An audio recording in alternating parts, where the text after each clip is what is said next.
Dios es fuerte, Dios es fiel. Dios es fuerte, Dios es fiel. Maravilloso y grande es Él. Maravilloso y grande es Él. Lleno de gracia, lleno de amor. Lleno de gracia, lleno de amor. Él es mi Rey y mi Señor. Él es mi Rey y mi Señor. No has oído, no has oído que el Dios eterno es el Señor. No has oído, no has oído que el Dios eterno es el Señor.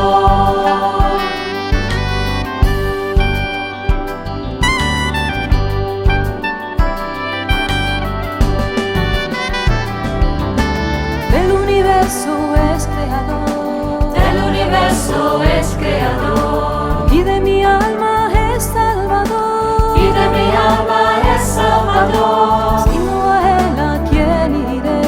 Sino a Él a quién iré. Solo a Él adoraré. Solo a Él adoraré. No has sabido, no has oído que el Dios eterno es el Señor. No has sabido, no has oído que el Dios eterno es el Señor.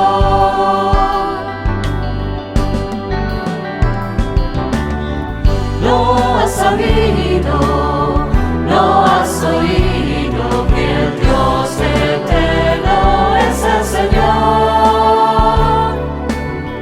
No has sabido, no has oído que el Dios eterno es el Señor. No has sabido, no has oído que el Dios eterno es el Señor. No has sabido, no has oído que el Dios eterno es el Señor. No has sabido, no has oído que el Dios eterno es el Señor. Os damos la bienvenida desde la ciudad de Valencia. Nos encontramos en la Iglesia Templo Cristiano con el pastor Francisco Vicente Pena Vidal. Vidal. ¿Cómo te encuentras? Bien, estoy bien, gracias. Gracias al Señor. Te doy las gracias por recibirme para poder llevar a cabo la siguiente entrevista en varias partes. Bueno, es un gozo tenerte aquí y conocerte personalmente. Me han hablado mucho de ti y le doy gracias a Dios por esta bendición.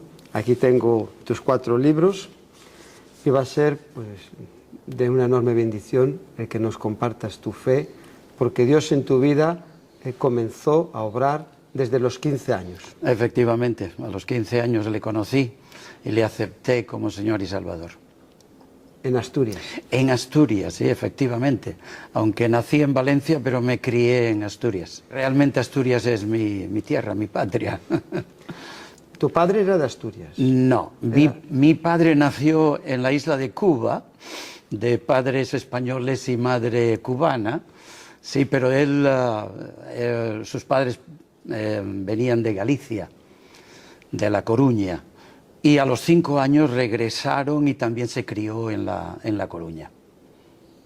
Sí, esa es la trayectoria. ¿Tu madre es asturiana? Mi madre, no, que va, también gallega, del mismo pueblo. Paisana mío. De Betanzos, La Coruña. O sea que hay entre cubanos, gallegos, asturianos y valencianos.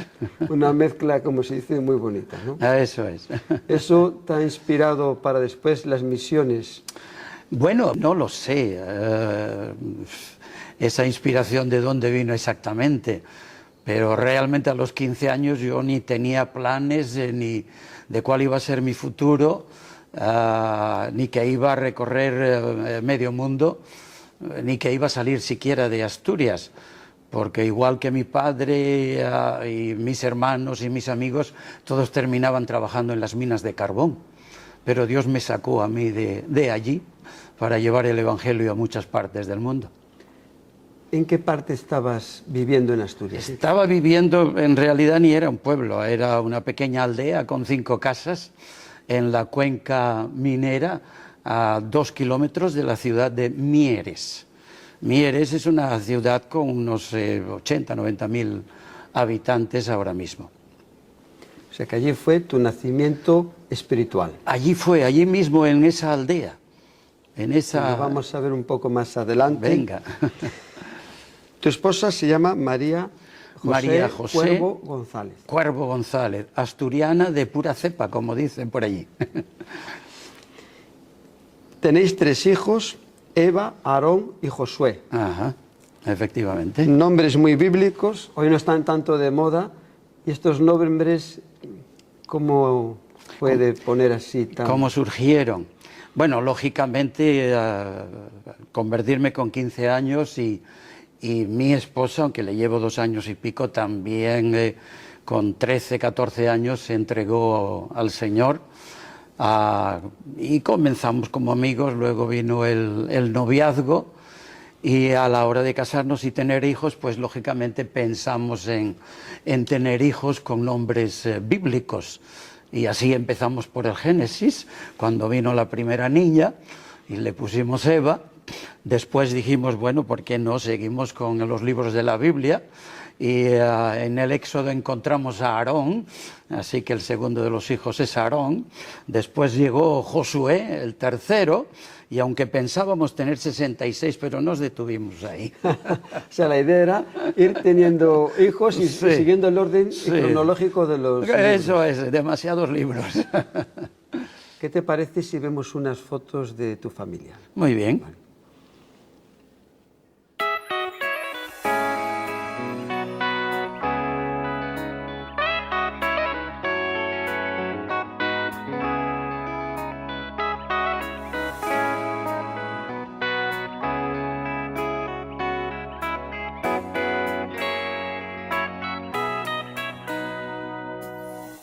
Josué es ahora mismo el que, pues de una manera, ha recibido la antorcha, el llamado de Dios, para continuar con vuestra obra pastoral aquí en la iglesia donde estamos. Efectivamente, sí, aunque los 3 hijos están sirviendo al Señor prácticamente desde la adolescencia, nacieron y se criaron en la iglesia a nuestro lado. Y efectivamente Josué, el pequeño de ellos, el último, es el que ha tenido el llamado para dejar sus estudios universitarios y dedicarse al ministerio. Ahora ya hace 4 años, cuando yo cumplí los 70, que le traspasé el ministerio, aunque, bueno, traspasé la carga mayor porque aquí seguimos mi esposa y yo trabajando. Déjame decir esto, que para mí es importante. Yo pienso que el ministerio es como el matrimonio. El ministerio lo tomo de esa manera, o lo he tomado y lo seguimos tomando, mi esposa y yo. A ver, el matrimonio es hasta que la muerte nos separe, ¿verdad? Bíblicamente, bueno, ya sabemos las cosas. Pero nosotros así lo pensamos. De hecho, mi esposa y yo ya hemos cumplido y vamos a cumplir 54 años de matrimonio, ¿vale? Que son muchos para las épocas que vivimos. Sí, es una proeza hoy en día. Correcto. Y yo pienso que el ministerio es lo mismo. También cuando tienes un llamado, y un llamado como el nuestro desde los 15 años, para servir al Señor, bueno, has hecho muchas cosas, pero lo principal ha sido el llamamiento, el servicio al Señor, el ministerio. Y sigo pensando que el ministerio es hasta que la muerte nos separe. Sí. Y yo siempre he dicho y sigo diciendo que mientras Dios me dé capacidad mental para seguir desarrollando el ministerio dentro de mis capacidades mentales y también físicas, seguiré sirviendo al Señor, por supuesto, no hay ninguna duda. A lo largo del ministerio he conocido a muchos pastores que estaban deseando jubilarse para dejar toda la carga y algunos de ellos sentarse o irse de vacaciones y ya abandonar un poco esa carga tan terrible que sí, es una bendición, pero también es una carga tremenda, ¿no? Pero no, yo no pienso así. Sí, lógicamente la carga principal la hemos traspasado a nuestro hijo, y nuestros otros 2 hijos también siguen sirviendo al Señor en la iglesia, igual que los nietos, pero nosotros estamos aquí detrás también, ¿cómo no? Hasta que el Señor disponga. ¿Qué te parece si vemos unas fotos? Muy bien.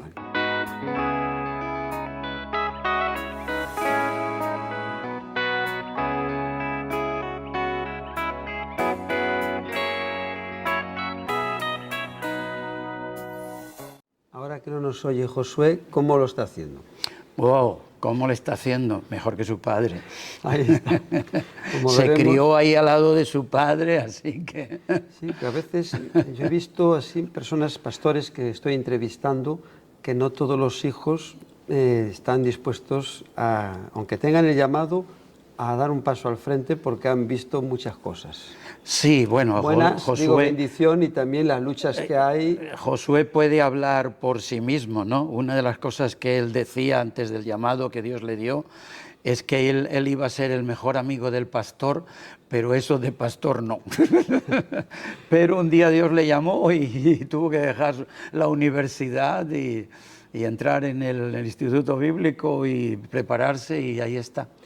Es una satisfacción muy grande para vosotros, como veremos más adelante, Sí, el ver efectivamente. que un hijo pues siga adelante. Sí, naturalmente, ¿no? Porque, claro, nosotros, mi esposa y yo, comenzamos a preparar a otros obreros quienes en el futuro podían tomar esta labor, ¿no?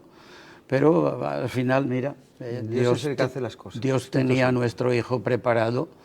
Nosotros nunca hemos presionado a nuestros hijos. Nunca. Cierto que a los 3 días de nacer estaban en la iglesia, en el carrito, ¿verdad? Y después sentados ahí al lado, en cada culto, fuera de semana, fuera de domingo, siempre han estado ahí, pero nunca les presionamos. Sí. Cuando ellos entendieron que tenían que aceptar a Cristo como Señor y Salvador, pues levantaron sus manos, oramos con ellos y recibieron al Señor. Cuando entendieron que tenían que tomar decisión para bautizarse, nos lo dijeron. Y se prepararon en el curso de bautismo y los bauticé. Y así ha sido todo. Lo mismo está pasando con nuestros nietos, exactamente igual, que llevan la misma trayectoria. Gloria a Dios. Sí, aleluya. Es una bendición. Cuando oímos y vemos lo que pasa con otras familias pastorales, de verdad, lo que tenemos es una tremenda bendición. Y además, a lo mejor los padres son ejemplares, como suele ser siempre, pero pues cada uno después tiene que tomar su camino. A ver, nosotros no somos ejemplares. No digo que no son padres que están sirviendo, dando lo mejor de sí mismos, pero a veces después se ve que a veces pasan cosas que no se entienden, pero es triste. Es una bendición muy grande. Sí, lo que nosotros tenemos como familia lo es, la verdad es que sí. Y ya mis nietos están deseosos de acompañarme a los viajes de misiones, los mayores, imagínate, que acaban de cumplir 18 años y ya están en la universidad y ya quieren viajar conmigo. He visto que tienes, aquí cuando se presentan tus libros, hablas de tus hijos, todo, pero de los nietos estás ahí que se te ve, ¿no?, que son como tu ojito derecho. Aquí en este libro... Si entrevistases a mi esposa, verías. El hijo pródigo, una historia diferente, y aquí dices que agradeces al Señor el privilegio de haber conocido su palabra, haberle predicado y enseñado por tantos años. Agradezco al Señor por la esposa que me ha dado, ayuda idónea, por mis hijos y especialmente por mis nietos. Y aquí está David, Raquel, Daniel y Noelia. Y continúas diciendo que me han sido fuente de inspiración al escribir estos libros para dejarles un legado de su abuelo. Eso es. O sea, que te han inspirado para escribir. Sí, la verdad es que sí, nunca había pensado en escribir, ¿no? Sí. Bueno, pero bueno, parece que en el ministerio siempre, en el tiempo, surgen los ministerios, surgen las cosas, y surgió eso también. A ver, escuché una vez que, perdóname que abunde en esto, pero me parece importante, muchas veces lo he compartido con la congregación, especialmente con los hombres, que quizás un hombre para sentirse completo en la vida necesita conseguir 3 logros. Quizás has oído esto antes, seguro que sí. Tener hijos, ¿verdad? Plantar al menos un árbol y escribir un libro. Bueno, pues yo tengo hijos y también nietos que vienen a colmar más felicidad. Lógicamente, pues he plantado más de un árbol. Árbol de fruto, porque me gusta sobre todo árboles de fruto, ¿no? Y como su fruto hasta ahora mismo. Y lógicamente, pues un día llegó lo de escribir y eso es lo que he escrito. Y está en ciernes otro, que será el quinto, ¿vale? Que voy a contar un poco más con detalle lo que ha sido esta larga vida, porque ya son 74 años, desde los 15, ¿verdad?, que conocí al Señor sirviéndole. Y hay muchas anécdotas y muchas cosas ahí por contar. En este libro del 50 aniversario del Templo Cristiano, Sí. de 1971 al 2021, Correcto. aquí ya cuentas bastante cosas. Cuento, sí, pero queda Sí, muchísimo son más. unos 50 años, no por muchos libros que se hagan, No. pero es una bendición tus libros, los he leído y la verdad que escribes muy claro, Bueno, muy sencillo. conciso, sí, que lo puede entender hasta un niño. A ver, mi idea con los libros realmente era primero para discernir un poco más en profundidad esas dos maravillosas historias, ¿no?, de las parábolas, que pudieron haber sido hechos reales, ya sabemos que son parábolas, ¿no?, pero pudieran haber sido hechos reales y que tienen una profundísima enseñanza. Yo sigo todavía sacando, creo que puedo volver a escribir y reescribir, ¿no?, esas historias, porque aún queda tanto por sacarle a la palabra, ¿no? Es viva. Sí, y luego también lo preparé de esa manera porque cada capítulo podía servir para los pastores, predicadores, para profesores de escuela dominical, para dar enseñanzas, ¿vale? No solamente un libro más, sino que fuera de interés y fuera útil. Y luego lo del el diferente, el del tabernáculo, ¿no? Pues bueno, a mí me inspiró muchísimo esa materia que solamente estudié en el Instituto Bíblico en Málaga, luego en el seminario en Inglaterra, donde fui después por 2 años. Ahí no se estudió nada de esa materia, ¿no? Y eso siempre quedó ahí. Y yo tenía un manual ahí que aparece en el libro por años. 45 años. Sí, ¿no? ahí escondido, envejeciéndose. Hasta que un día dijo, no, ¿qué va? Esto hay que convertirlo en un libro y también es, lógicamente, una de las materias de estudio de nuestro Instituto Bíblico que ya lleva funcionando 20 y tantos años aquí en la Iglesia. Dentro de un momento vamos a entrar en algunas cosas de los libros. Sí. Volviendo al tema de la familia, ¿alguna clave para los que nos están escuchando a la hora de criar los hijos, los nietos, por vuestra experiencia en el Señor, que es de mucha bendición? Sí, a ver, ya lo mencioné, y lógicamente también en el hogar, la parte del hogar, la meditación, la oración en la noche, en fin, todas esas cosas.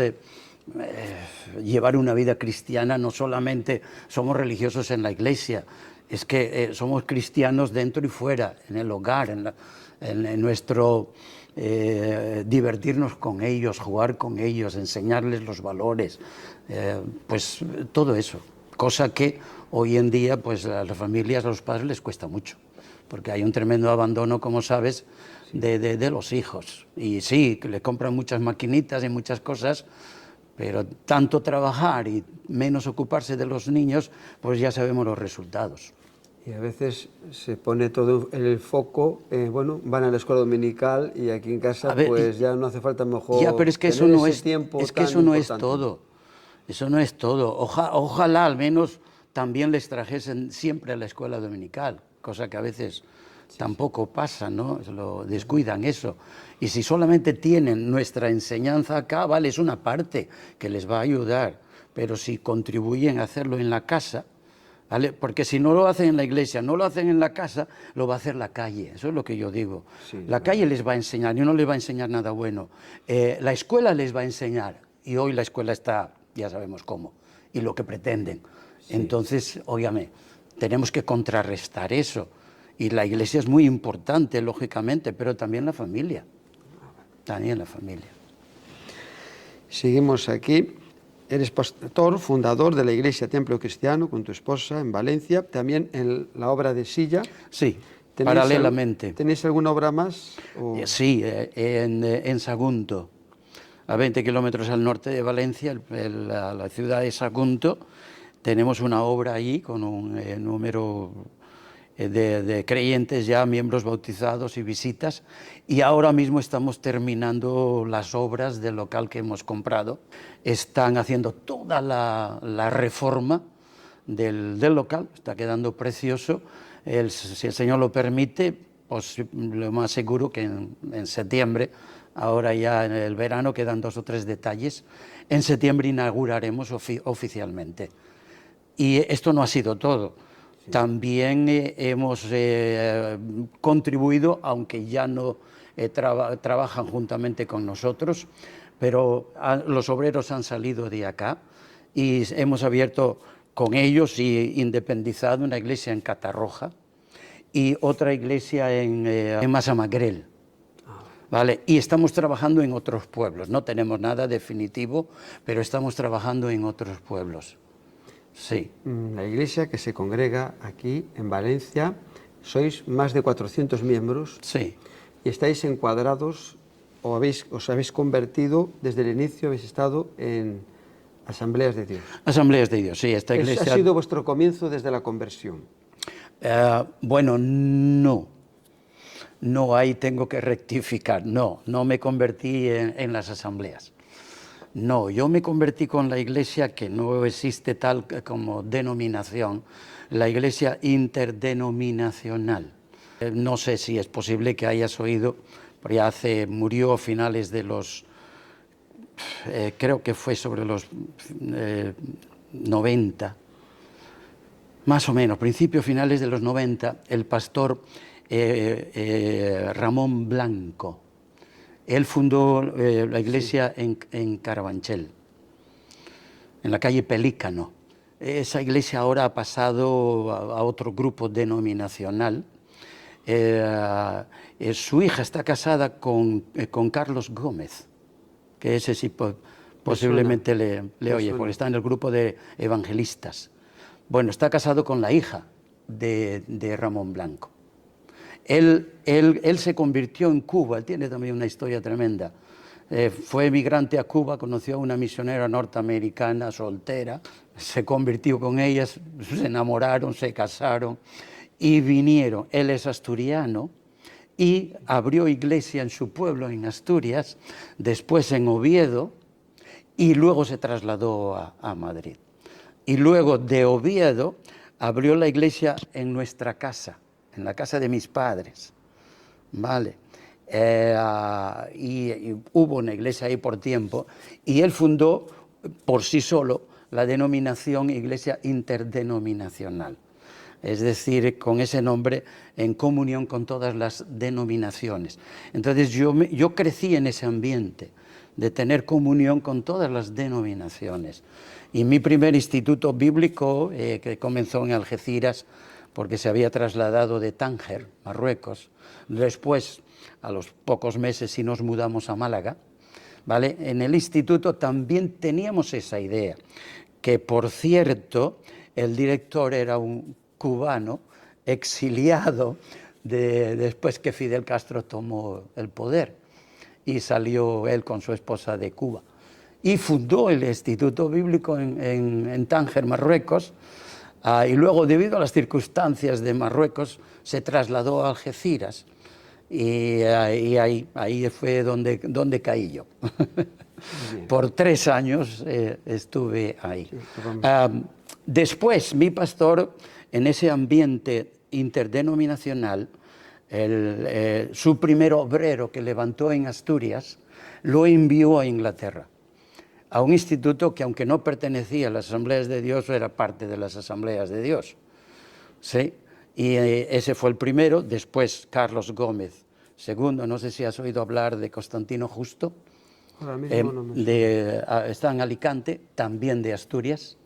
Él también de Asturias. Carlos Gómez de Madrid, de la iglesia en Madrid. Y luego me tocó a mí ir a Inglaterra. Fui el Vamos. cuarto. Él levantó a otros, Manuel Espejo. Me suena, sí, Manuel De- Espejo. de- Ese creo que le conozco. En sí. Jerez, creo que es en Jerez. Sí, él también es un obrero también de Ramón Blanco.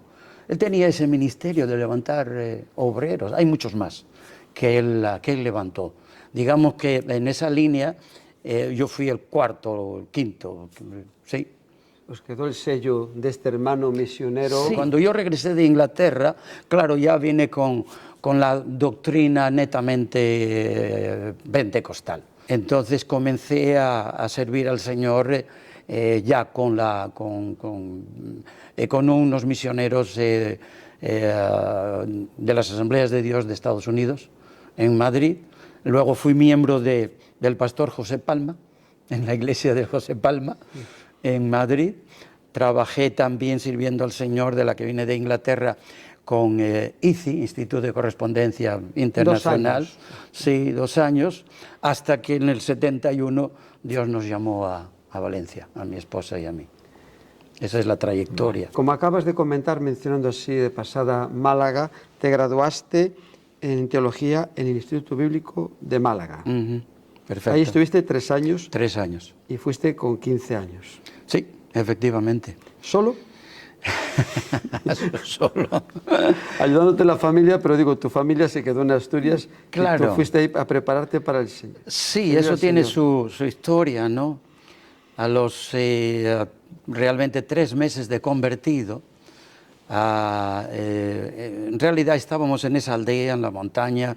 La iglesia no había comenzado todavía en nuestro hogar. Entonces, una vez a la semana, más o menos, llegaba el pastor, y en nuestra propia casa pues teníamos un servicio de culto. Y la iglesia estaba en Oviedo, y desde allí eran casi 30 kilómetros. A ver, el transporte no había, y los medios económicos tampoco. Entonces, yo nunca, ni yo ni mi familia, habíamos asistido a un culto de iglesia. No sabía lo que era eso. De hecho, para serte sincero, la primera vez que yo oí la palabra Biblia fue cuando el pastor llegó a nuestra casa. Vale, eso también tiene su historia, no sé si hay tiempo para contarlo. Sí, sí, todo lo que sea de Vale. conocer tu trayectoria nos va a ayudar. Perfecto, mucho a- perfecto. Vale. Mi padre tenía un compañero de trabajo en las minas de carbón que un día le hizo una pregunta. Dice, oye, ¿tú cuántos hijos tienes? Mi padre dice, 4. Dice, madre mía, vestir a 4 hijos y alimentar a 4 hijos no será fácil. Y entonces le dijo, yo voy a un sitio a Oviedo donde me regalan ropa usada para mis hijos. Si quieres, vente conmigo la próxima vez que vaya y que te den ropa para tus hijos. No dijo que era la iglesia, no dijo nada, solo dijo que era un sitio donde le daban ropa. Bueno, mi padre dijo, sí.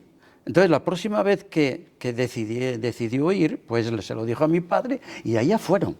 Y se presentaron en la iglesia en Oviedo. Casualmente, ese día el pastor estaba casando a una pareja.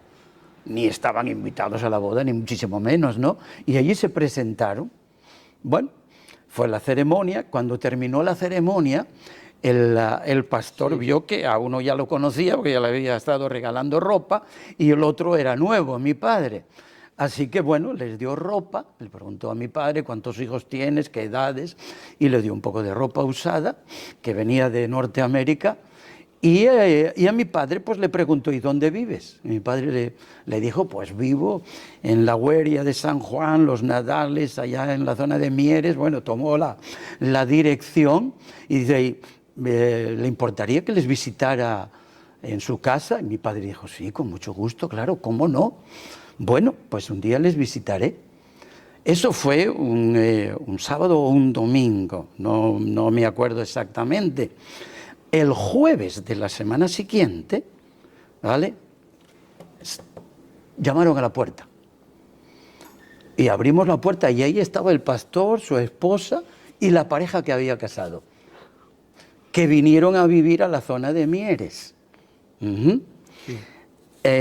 Y entonces, bueno, pidió permiso y bueno, mi padre contentísimo, pidió permiso, entraron en el comedor, nada de salón ni eso, era una casa de un trabajador minero, y alrededor de la mesa del comedor pues nos sentamos, toda la familia. ¿Qué te parece si vemos unas fotos de tu familia? Muy bien. Vale.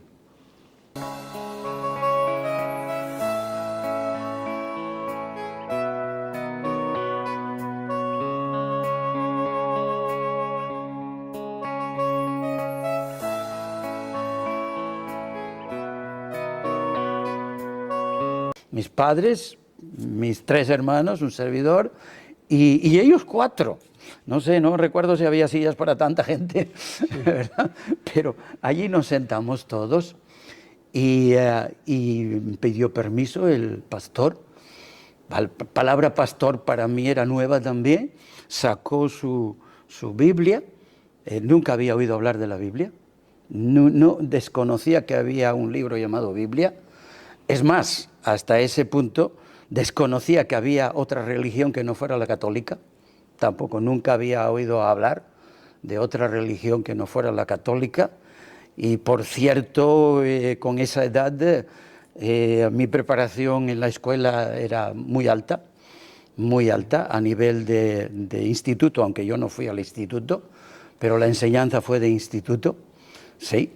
Y mis conocimientos eran muy amplios, pero en ese tiempo vedado hablar de otra religión que no fuera la católica y Biblia, nunca había oído hablar de eso. Entonces el pastor pidió permiso y naturalmente pues comenzó a compartir la palabra, sencillamente, y nos llevó a entender que éramos pecadores.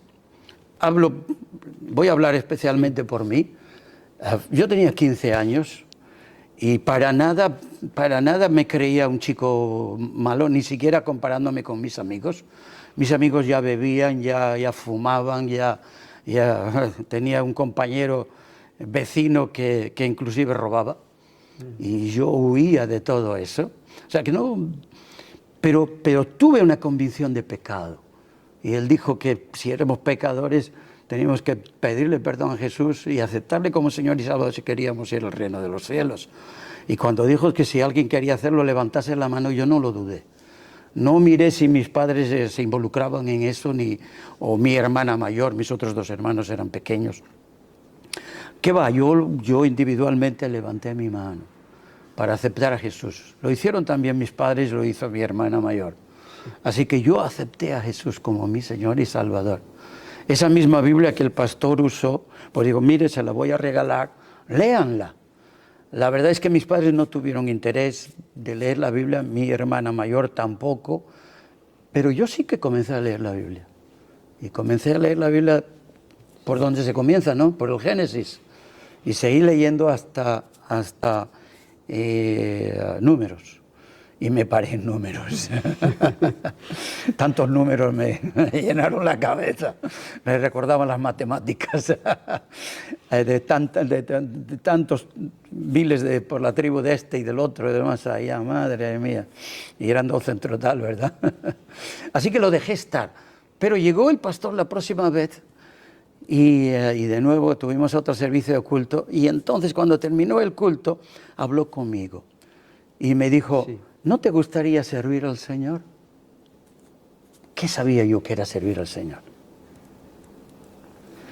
Pero me había dicho, después que le dije que paré de leer en Números, que leyese el Evangelio de Juan. Y yo leí el Evangelio de Juan. Y ahí descubrí la divinidad de Cristo. Eso fue un descubrimiento para mí tremendísimo. Todavía. Se pone la piel como si fuese de gallina. Aquí, de verdad, porque fue un descubrimiento tremendo descubrir la divinidad de Cristo. Y ya había empezado a leer los Hechos de los Apóstoles. Y cuando él me dijo, ¿no te gustaría servir al Señor? ¿Qué sabía yo que era servir al Señor? Con esa edad. Ni había estado en un servicio de culto en la iglesia, ni sabía nada del ministerio, no sabía nada. Pero el Espíritu Santo puso una asociación de ideas en mi mente. Si servir al Señor era lo que hacían los apóstoles, en los Hechos de los Apóstoles que estaba leyendo, Bueno, como adolescente. Pues claro que quería tener esas aventuras espirituales. Bueno, no he llegado todavía ahí después de tantos años, ¿no? Pero sigo también como Pablo, hasta la meta. Y naturalmente le dije, pues sí. Y entonces él me mira de arriba a abajo y me dice, ¿pero tú cuántos años tienes? A ver, yo había crecido hasta los 15 años todo lo que tenía que crecer. Me mira, ahora he menguado, que ya con la edad se mengua, no sé. Todos, sí, vamos. Claro. Y entonces me mira de arriba abajo y me dice, ¿tú cuántos años tienes? Yo le digo, 15. ¿Solo 15? Sí. Dice, pues no te van a aceptar con 15 años en el instituto bíblico. Así me dice. Dice, pero voy a llamarle por teléfono al director porque yo le conozco, de Cuba, es cubano, y yo le conozco, voy a hablar con él, a ver qué pasa. Y habló con él, y la próxima visita, la siguiente semana me dijo, te acepta, así que prepáralo todo que te vas para allá. Imagínate, así fue como surgió el llamado. Y mi primer culto, en realidad, fue en el Instituto Bíblico. ¿Esa experiencia cómo la resumirías en tu vida? Tan joven que estarías con hermanos de muchos años preparándote. A ver, mi destino como mi padre y el resto, y al final también como mi hermano y como mis cuñados, mi destino era la mina, las minas de carbón. Ese era mi destino. Entonces, salir de allí, bueno, fue algo tremendo para mí. Bueno, sí, a ver, yo había viajado de Valencia con 5 años a Asturias, porque nos movimos de Valencia a Asturias cuando yo tenía 5 años. Y yo de Valencia ni recuerdo absolutamente nada. Yo comencé a vivir realmente en Asturias con 5 años. Mis padres me enviaron con una tía, con unos tíos a Galicia, y estuve 1 año en Galicia, así que eu falo o galego tamén. Somos primos hermanos.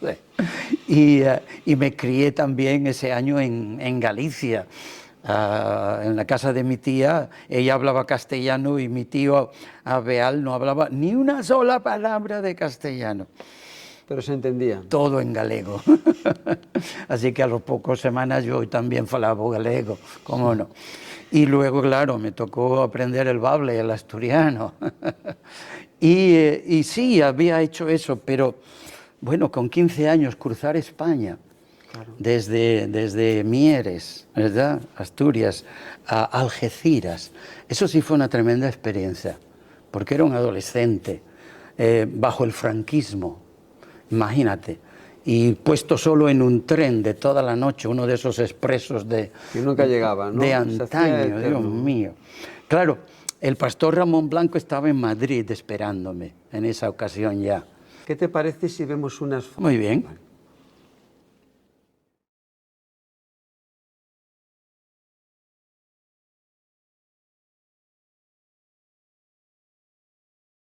Porque ya él andaba a caballo entre Asturias y Madrid, aunque ya había dejado al pastor Rubén Fernández. Entonces ya has oído hablar de él, de la iglesia en Oviedo. Murió hace unos años de cáncer. ¿Qué te parece si vemos unas fotos? Muy bien.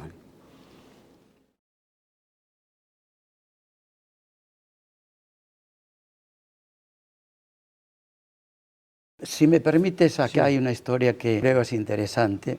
Sí. Y después él me puso en el siguiente tren de la noche para Algeciras. ¿Ok? Y ya sabéis, o sabes, que en esa época el control de la Guardia Civil y policial en las carreteras, en los caminos, por todas partes, era constante, ¿no? Sí, esa noche de Mieres a Madrid pasó un policía pidiendo documentación por todo el tren. Pam, pam, pam, pam, pam. A mí no se dirigió, debió pensar que yo era un hijo adolescente de las familias que iban en el departamento. Pero, amigo, no sucedió lo mismo en el trayecto de Madrid a Algeciras. Llegó el policía secreta, levantó la Y dijo, policía secreta, documentación. Pam, pam, pam, todo el mundo sacó su documentación. Y entonces me mira a mí y me dice, documentación. Y yo le digo, no tengo. ¿Cómo que no tienes? Solo tengo 15 años. A ver, no se era mayor en esa época hasta los 21 años que se sacaba el carné, ¿vale? Por consiguiente, si yo tenía 15 años no tenía carné, no tenía por qué tener un carné. Y claro, ni el pastor ni nadie le dijo a mi padre que tenía que darme una autorización para viajar. Así que yo viajaba sin ningún documento. Entonces yo le dije, pues eso, ¿y a dónde vas? Me voy a estudiar a Málaga. ¿Cómo? ¿Estudiar a Málaga? Sí. ¿A dónde? A un instituto bíblico. ¿Instituto bíblico? ¿Eso qué es? Eso no existe en España. Y ahí empezó mi calvario personal. Me sacó del departamento rápido y me dice, ¿tú te has escapado de casa? No. No, pero ¿dónde está el permiso de tu padre? No, no tengo. Nadie le dijo nada a mi padre tampoco sabía. Pero no me he escapado de casa. Pero dices que ahí vas al instituto bíblico, eso no existe en España. En España todos somos católicos, eso no existe para nada. Y yo, sí, está allí. ¿Y en dónde está? No lo sé. ¿Cómo que no lo sabes? No me han dado mi pastor no me dio la dirección. Y entonces, ¿cómo sabes que? Sí, mi pastor quedó por teléfono con el director que me va a esperar en la estación con su Biblia bajo el brazo. Y yo también tengo que poner mi Biblia bajo el brazo. Ese es el título del siguiente libro que estoy escribiendo, con la Biblia bajo el brazo. Ya tenemos una primicia. No diré más nada. Y por eso él estará en la estación esperándome. Así me conocerá por la Biblia bajo el brazo y yo le conoceré a él. Bien, pero él seguía sin creer que yo iba al instituto bíblico y que existía tal cosa. Seguía insistiendo, te has escapado de casa. Me sacó lógicamente del vagón de tercera, ya sabes, había tercera clase en aquella época y los pobres pues teníamos que viajar así. Y me llevó a primera, a un departamento donde él iba bien solito, todo para él, primera clase. Bueno, en eso gané, ¿verdad? Pero tenía un policía al lado. Así que la noche transcurrió y yo pensando, ¿verdad? ¿Qué va a pasar conmigo? ¿Qué va a suceder conmigo? Este no me cree para nada. Y efectivamente, no sé dónde está el instituto, no tengo, y si no se presenta el director. Bueno, todas esas ideas, claro que no pegué ojo en toda la noche, por supuesto. Bueno, el tren llegó a la estación de Algeciras. Y lógicamente enseguida el policía y yo nos asomamos a la ventana a ver si había alguien con una Biblia bajo el brazo. No había nadie. No había nadie. Y yo me quedé a cuadros. Y entonces el policía dijo, ¿te has escapado de casa? No. Y entonces el policía se acordó, quizás esté en la estación del puerto, cosa que yo desconocía, porque en Algeciras estaba la estación principal y luego el tren terminaba en el puerto. A mí se me abrió el mundo, es posible que esté allí. Así que al rato el tren se puso en marcha hacia la estación del puerto. Y de nuevo nos asomamos a las ventanillas, miramos para arriba abajo. No había nadie, Dios mío, no había nadie. Así que me sacó, yo con mi maletita, y me llevó a la comisaría del puerto. Y me mandó sentarme ahí en una silla y entró el policía en una oficina. Estuvo hablando con otro policía y al rato salieron los dos. Y el otro policía se dirigió a mí, yo seguía allí sentado, me miró muy fijamente y me dijo, así que tú eres protestante. Jamás había oído esa palabra en mi vida, pero pensé, si ser protestante es lo que yo soy, pues seré protestante.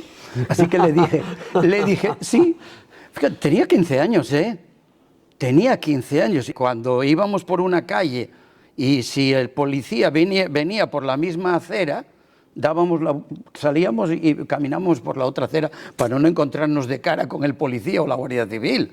Óigame, y ahí estaba yo siendo interrogado por dos policías. Y le dije, pues sí, soy protestante. Y entonces me vuelve a mirar seriamente. ¿Tu padre también es protestante? Bueno, mi padre también había levantado la mano para aceptar a Jesús, así que también tenía que ser protestante. Le digo, sí, también mi padre es protestante. ¿Y tu madre? Me dice, ¿también es protestante? Claro, también mi madre había levantado la mano. Y entonces se enfadó, realmente se enfadó, estaba enfadado gritándome, toda tu familia es protestante. Bueno, mi hermana mayor también, mis hermanos eran pequeños, pero bueno, allí estaban también escuchando y recibiendo todo. Y le dije, pues sí. Y entonces su enfado llegó a tal, porque yo continuaba sentado, me había mandado el otro policía que me sentase y yo estaba sentado. Me cogió por la solapa, levántate mientras yo te hablo, y me levantó.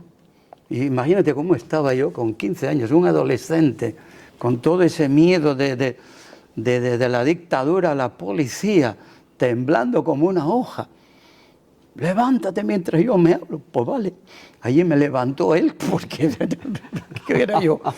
Sí, un adolescente. Pero era algo muy fuerte. Sí. Estar en un pueblo y no tener mucho contacto con las ciudades, salir tu primera vez así. En un pueblo, en una solo, aldea, si yo vivía en solo. una aldea. Ya, pero digo que salir solo, hacer esa travesía y que eso fue el enemigo, que el Señor te quería probar y el enemigo darte caña.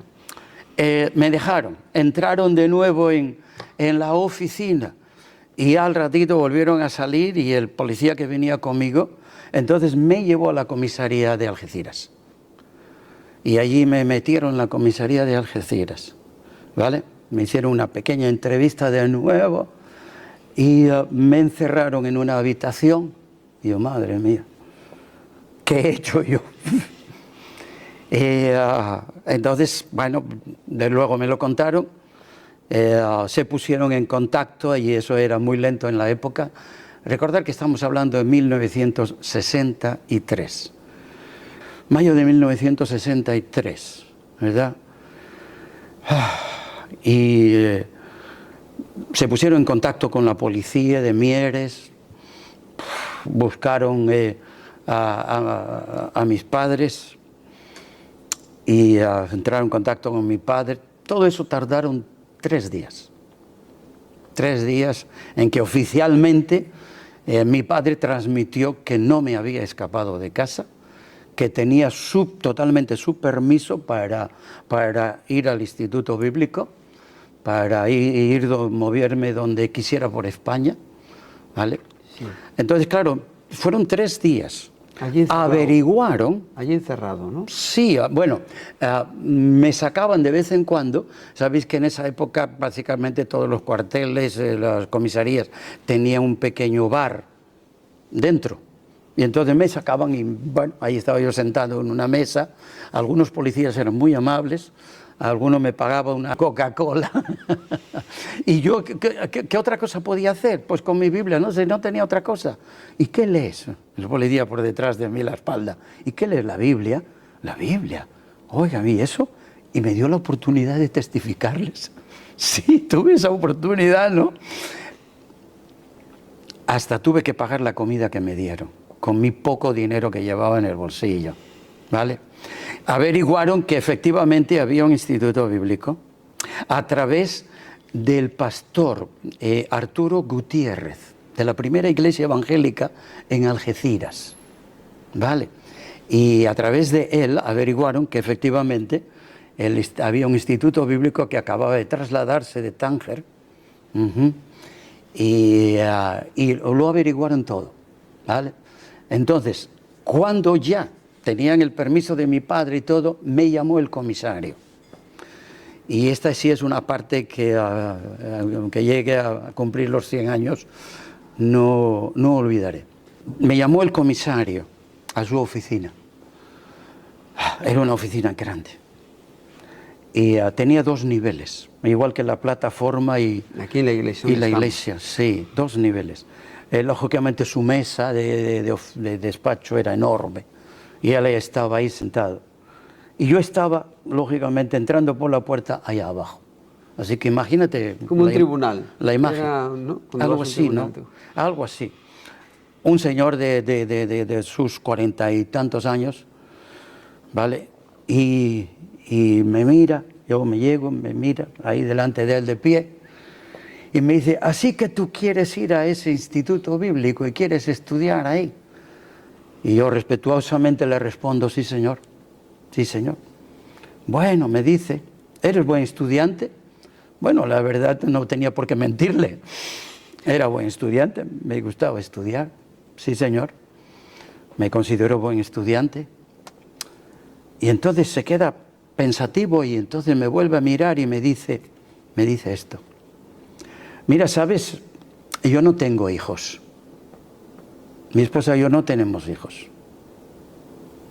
¿No te gustaría venirte a mi casa y ser como mi hijo?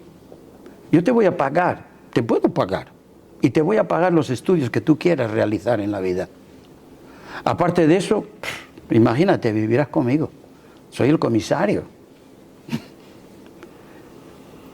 Tendrás dinero para fútbol, para los toros, para cine, lo que quieras. Pero tienes que venir a vivirte conmigo, no tienes que ir a estudiar a ese instituto bíblico. ¡Wow! ¡Qué terrible tentación del diablo! Sí. Pero fue algo tremendo, ¿no? Y cómo yo le respondí. A ver, ¿qué conocimiento bíblico tenía yo? Si no había asistido siquiera a un servicio de culto en una iglesia. Prácticamente ninguno. Pero sí tenía una conversión real. El Espíritu Santo en tu vida. Y el Espíritu Santo en mi vida. Y luego leí, ¿verdad?, que cuando no sabemos qué decir, qué hablar, el Espíritu Santo pondría las palabras en nuestra boca. Eso lo descubrí después. Y yo le dije, muchísimas gracias, se lo agradezco, pero yo quiero servir al Dios que he descubierto, que he conocido, y quiero servirle, quiero prepararme para servirle. Y en eso él me respondió muy amablemente, fue muy amable, la verdad. Está bien, no tienes que tomar una decisión ahora mismo, no, piénsatelo, estaremos en contacto. Y me mandó marchar. ¿Vale? Vino el pastor de la iglesia, el hermano Arturo Gutiérrez, muy amable, y me llevó a su casa. Ya era de noche y la esposa muy amablemente pues me tenía la cena y estuve cenando hasta que el director llegó, ¿verdad? Y pude conocer al director. ¿Qué pasó con el director? Quizás estás pensando, Marcos, ¿qué pasó con el director? ¿Por qué no estaba en la estación, ni en una ni en otra, y me dejó tirado de esa manera? Pero mira, estaba en el plan de Dios que todo esto me sucediera, ¿no? Sí. Y que el diablo tuviera su oportunidad de tentarme. Y Dios aprovechar eso para probarte. Exactamente, fue una prueba muy dura, pero supe aún en mi adolescencia, ¿verdad? Y con poco conocimiento bíblico, con la ayuda del Espíritu Santo salir. Y efectivamente, él lo sentía mucho, pero el tren llegó antes de hora y a él se le hizo tarde. Cuando llegó a la estación, el tren ya caminaba para el puerto. Y cuando llegó al puerto, lógicamente yo no estaba en el andén esperándole. Yo estaba en la comisaría. Era un plan de Dios que tenía. Estaba en la comisaría. Pudiste testificar a los guardias civiles. A los policías, era la policía. Y también a la Policía Nacional. Era Policía Nacional. Y también al comisario. Y al comisario. Pudo ver en ti un testimonio. Sí, así que me fui al Instituto Bíblico. No había pasado un mes cuando llamaron a la puerta del Instituto Bíblico. Uno de los chicos se abrió y me dice, venimos preguntando por Francisco Vicente Pena Vida. Y él vino corriendo adentro y dice, oye, hay 2 policías ahí que están preguntando por ti. Digo, madre mía, ¿qué pasará? Así que allá me presento, digo, estos de nuevo no me dejan en paz. Y entonces me dice, ¿eres tú, Francisco? Y yo, sí, eso soy yo. Dice, pues nos envía el comisario. ¿Vale? Primeramente nos dijo que preguntemos que si estás bien. Yo, sí, estoy bien. ¿Te están tratando bien aquí? Sí, me están tratando bien. ¿Estás contento aquí? Sí. Y el comisario nos dice que si has pensado lo que él te propuso. Y yo para mis adentros pensé, seguía insistiendo. Y yo, pues mira, es que la verdad es que todavía no he tomado una decisión, pero quiero seguir aquí. No, tranquilo, nos dice el comisario, que te lo pienses, ¿vale? Que estés seguro, nosotros nos vamos. Adiós, adiós, y se fueron. Al siguiente mes, de nuevo, otra vez. Yo, madre mía, no me van a dejar en paz. 3 veces llegaron durante 3 meses, una vez al mes. Y yo, bueno, la última vez les dije, decirle que por favor al comisario, que no, que muchas gracias, muchísimas gracias, lo agradezco muchísimo, pero que mi sitio está aquí. Nos fuimos para Málaga, la policía perdió mi rastro y se acabó. El Señor allí te dio gracia delante de él, como pasó con José con Potifar, en la carta de Dios de su verdad, gracia. la verdad es que Pero sí. también fue una prueba, ¿no? Que Fue una ponerte tremenda. una bandeja con todas las cosas delante, las y digo... Sí, a lo largo de mi vida, lógicamente esto vais a tener que leerlo en el libro. A lo largo de mi vida Dios me ha probado de otras maneras también. Sí, sí. Sí, Esta ha sido- fue la primera en tus Esa fue la inicios como primera. cristiano, y en Málaga, allí en el instituto, estuviste 3 años. 3 años. Y la experiencia... La experiencia fue excelente, no éramos muchos y también era un grupito de estudiantes, también de distintas denominaciones, ¿verdad? Bien, tengo muy gratos recuerdos de los compañeros allí, de esos 3 años, del profesorado. La verdad es que, a ver, me inicié, ¿no?, prácticamente en el cristianismo y en el ministerio de esa manera, ¿no? ¿Qué te parece si vemos unas fotos? Muy bien.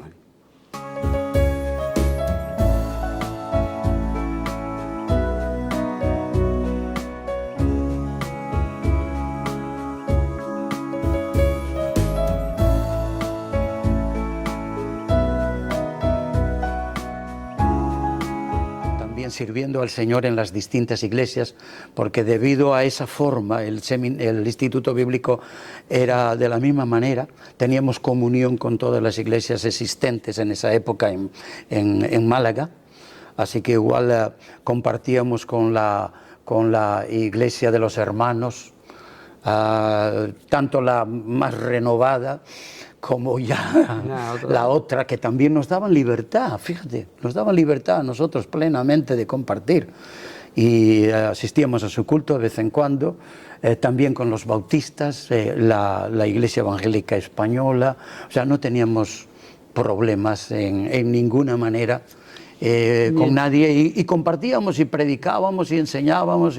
Ni con las autoridades tampoco. No, nunca tuvimos ningún problema Eso has comentado, con las autoridades. porque después te fuiste a Inglaterra. Sí, una vez que A los terminé, 18 lógicamente yo regresé a Asturias, a casa de mis padres, y comencé a servir al Señor y ayudar en la iglesia allí, primeramente en la iglesia que ya había comenzado ya oficialmente en la casa. Mis padres se mudaron de la aldea a un barrio de Mieres. ¿Qué te parece si vemos unas fotos? Muy bien.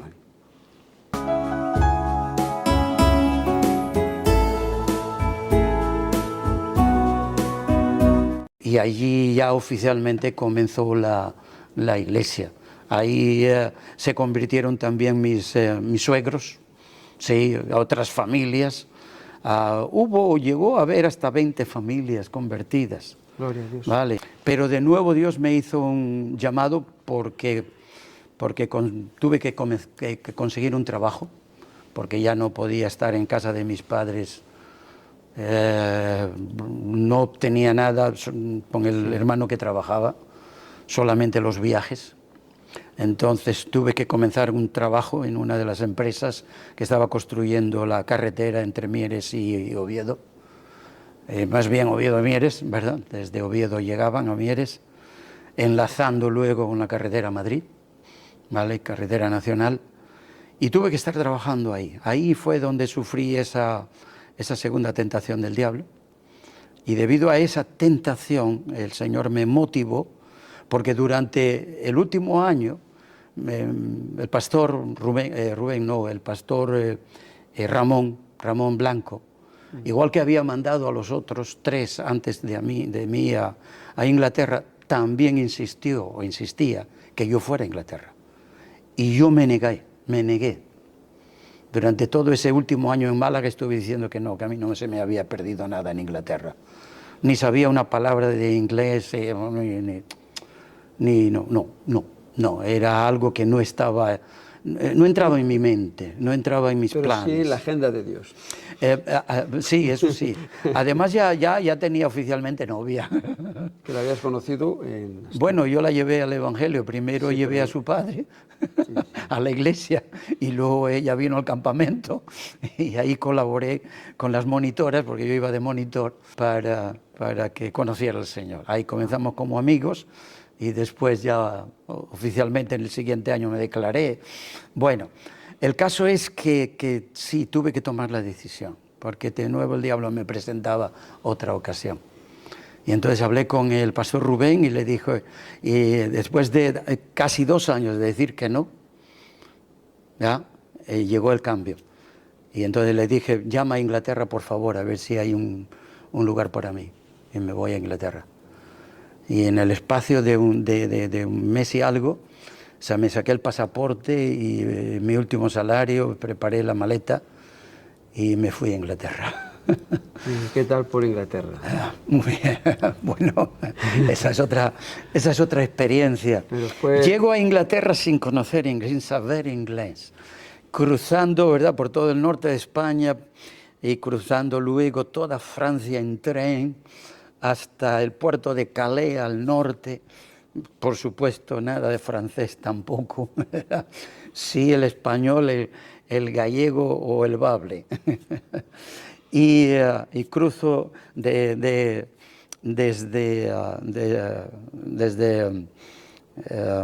Francia a Dover, Calais a Dover, en el ferry, y después en tren hasta Londres. Ahí tengo que coger otro tren. ¡Wow! Eso fue toda una aventura sin los idiomas, imagínate.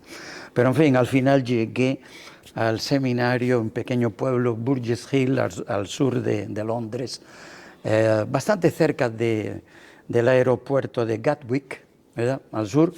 En fin, entre Londres y Brighton, para situarnos. Brighton está en la costa, en el canal, ¿verdad?, para situarnos. Ahí es donde está el The International Bible Training Institute. ¿Vale? Ahí llego el último, ya todos los estudiantes habían llegado. Llego a la hora del tea time. Y quiero contar esto como anécdota, ¿no?, porque es interesante. Llego a la hora del tea time, ya todo el mundo había terminado, así que me sirven a mí el té, la hora del té, ya sabéis, es muy inglés, con beans on toast, ¿verdad? Las alubias pequeñitas, ¿verdad?, las pequeñas, blancas, con tomate sobre una tostada y la taza de té a la inglesa con su leche, ¿verdad? Eso era el beans on toast y el té. Y bueno, ahí estoy tomando mi tostada y mi té, y entra una joven inglesa. Bueno, supe que era inglesa porque me habló en inglés, que no entendía una palabra. Y se dirigió a mí y me pregunta, allí enfrente de mí, yo sentado, y ella de pie, y me pregunta, "What is your name?" Pero imagínate, hace así con la mano, "What is your name?" No entiendo nada. Pero pienso que me dice que si sé tocar la guitarra, al estar moviendo así la mano. Y le digo, no tocaba la guitarra. Bueno, sí, tocaba el teclado, tocaba el acordeón, pero la guitarra no. Así que le digo, no.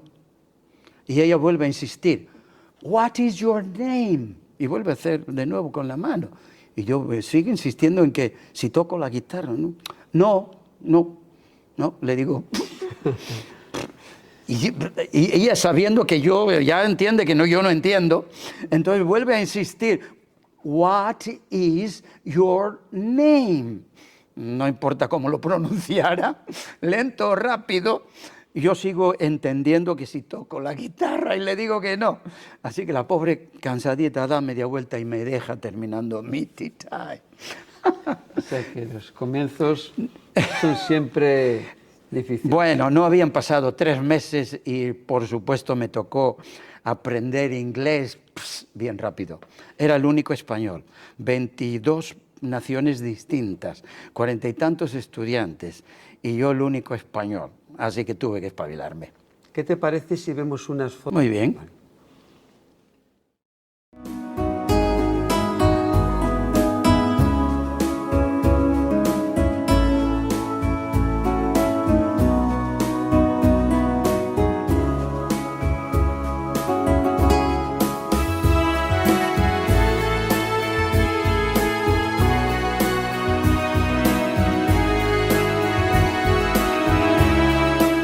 Yo aprendía, mis oídos eran, madre mía, salía la pelota fuera y todo el mundo gritaba out, out, out es fuera, vale. Y yo captaba, en el dormitorio, en todas partes yo aprendía inglés. Así que a los 3 meses, uno de los días, así que tú, me dice, así que, bueno, en inglés claro, me dice, así que tu nombre es No, ¿verdad? ¡Wow! Nos empezamos a reír como locos los dos. Y yo pensaba que me decías que si tocaba la guitarra, porque era una chica que gesticulaba mucho. Mira que nos reímos con esa anécdota. A lo largo de tu vida fue vital, ¿no?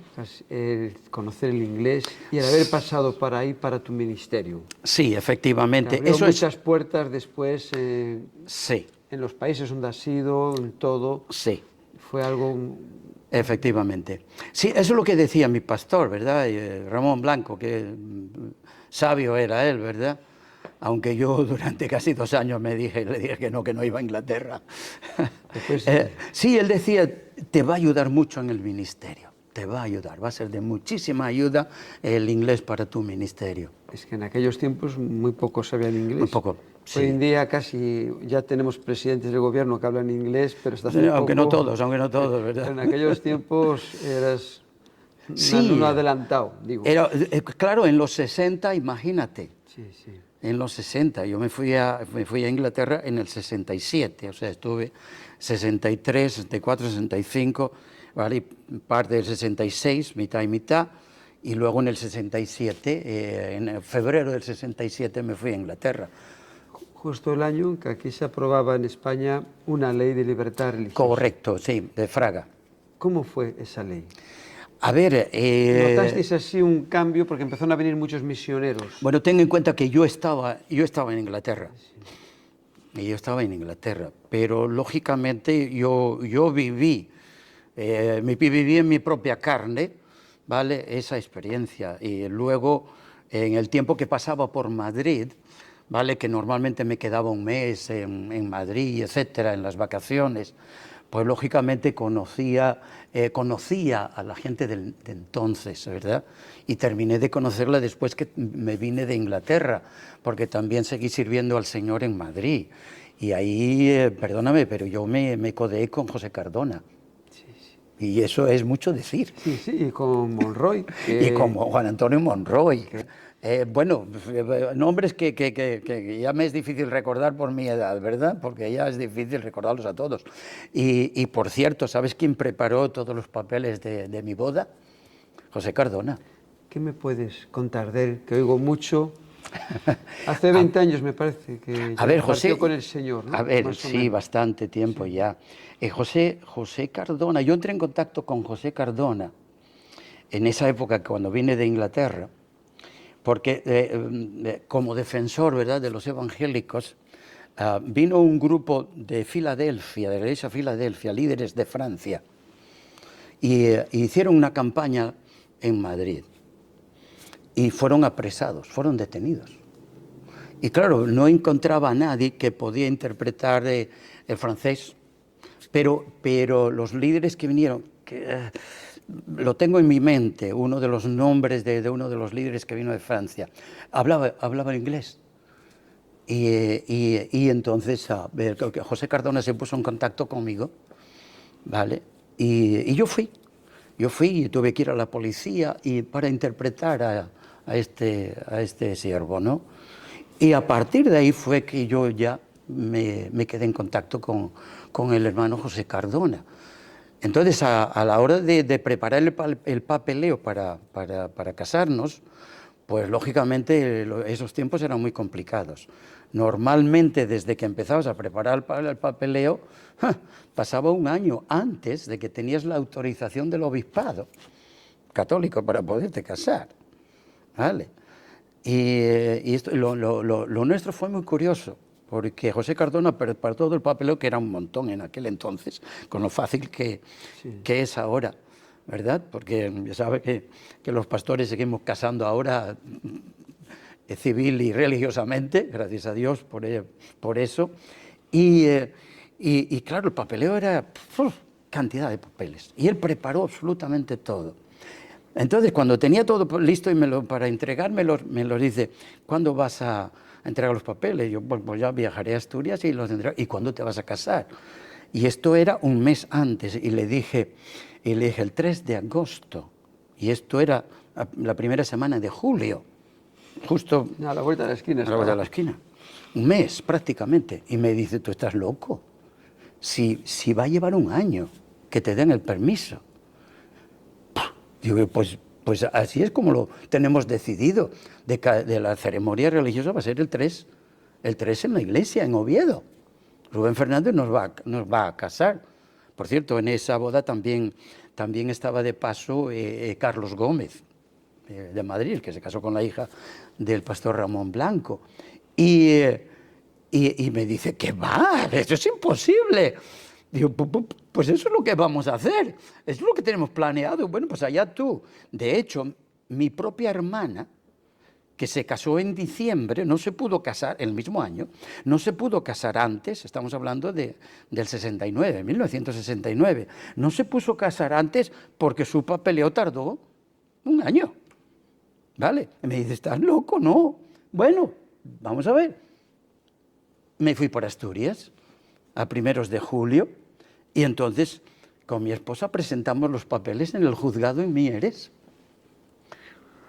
Ah, pero Dios también tiene las cosas preparadas y a veces los enchufes, ¿vale? Dios también los tiene preparados, ¿no? Tiene ángeles por ahí. Y resultó que el mejor amigo de mi padre, alguien importante en Mieres, era amigo del juez, ¿vale? Y entonces mi suegro le dijo: oye, mi hija y su novio se quieren casar el 3 de agosto en la iglesia en Oviedo, pero claro, ellos no son católicos. Y yo no, por oídas esto va muy largo y lento. Dice, y le dijo al amigo, ¿no? Dice: ¿no puedes hablar con tu amigo que le diga algo al juez? Efectivamente, le digo al juez, y el juez le dijo: no hay problema, ningún problema. El sábado 2, que pasen por el juzgado. Y pasamos por el juzgado, mi esposa y yo, antes de asistir a una boda, porque se casaba una prima suya ese día, o sea que hubo dos bodas. Una boda ese día, pero ellas no eran católicas, ¿no? Y nosotros, antes de ir a la boda, pasamos por el juzgado. Entonces nos entrevistó el juez. ¿Estáis decididos a casar? Sí. No, nada. Sí. Vale, pasar con la secretaria. Pasamos con la secretaria, firmamos los papeles y nos entregaron el libro de familia. Y José Cardona se quedó de piedra. Al día siguiente, la boda en la iglesia, ¿vale? Cuando llego a Madrid, le digo: José Cardona, mira, casado. ¿Cómo? No es posible si pasaba un año. Esa fue mi experiencia. ¿Podemos ver esa foto de la boda? Sí, podemos. Vamos a ver. Claro que sí.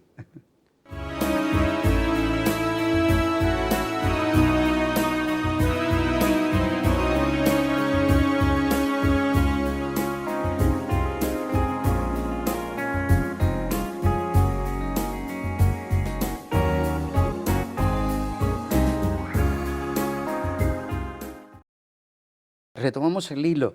Claro, yo viví toda esa transición de libertad, claro que la viví. Y luego también la tuve que seguir viviendo en el 71, que a pesar de que hubo una ley de libertad religiosa era condicionada. muy condicionada, ¿verdad? Estaban muy expectantes. Yo mismo tuve un policía secreta en un culto en la iglesia en Silla.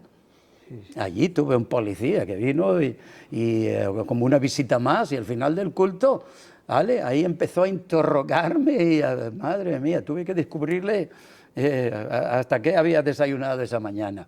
Sí, yo viví todo eso realmente, ¿no? Lógicamente, mi etapa en Inglaterra, pues sí, no tuvo nada que ver, pero aquí quedaba todo eso. Eso estaba aquí, aunque estaba. Eso estaba, y lejos. siguió. Cuando yo ya comencé en el ministerio pastoral aquí en Valencia, eso continuaba. Eso continuaba. Ha sido todo de mucha bendición lo que estamos viendo, y me gustaría terminar diciendo unas palabras ante la cámara. En esta cámara te puedes dirigir lo que tú sientas en tu corazón.